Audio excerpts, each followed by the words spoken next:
జగన్మోహన్ రెడ్డి గారి ఇంట్లో ఉన్నటువంటి చెల్లెల్ని తీసుకొచ్చి రోడ్డు ఎక్కించి జగన్మోహన్ రెడ్డి గారి మీద నిందలు మోపేటువంటి కార్యక్రమం ఈ రాష్ట్రంలో ఉన్నటువంటి ప్రజలందరూ కూడా ఆలోచించాల్సినటువంటి అవసరం ఉంది.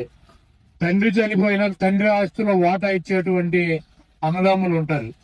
తన సొంత ఆస్తిలో కూడా వాటా ఇచ్చి ఈరోజు జగన్మోహన్ రెడ్డి గారి మీద ఇంత దారుణంగా ఆడపిల్లలు మాట్లాడుతున్నా కూడా సంస్కారంతో ఒక మాట కూడా చెల్లెళ్ళ గురించి తప్పుగా మాట్లాడినటువంటి మానవత్వం ఉన్నటువంటి వ్యక్తి జగన్మోహన్ రెడ్డి గారు.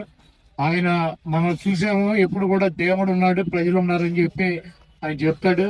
తిరుపతి లడ్డు విషయంలో దేవుడు కూటమి ప్రభుత్వానికి కానీ ఆ కూటమిలో ఉన్నటువంటి నాయకులకు కానీ ఎటువంటి ముట్టికాయలు వేసాడో, ఏ రకంగా అభాసు పాలయ్యారో మనం చూసాము. తప్పకుండా ఆ దేవుడి దయతో ప్రజల దయతో జగన్మోహన్ రెడ్డి గారు ముఖ్యమంత్రి అవటం తథ్యం.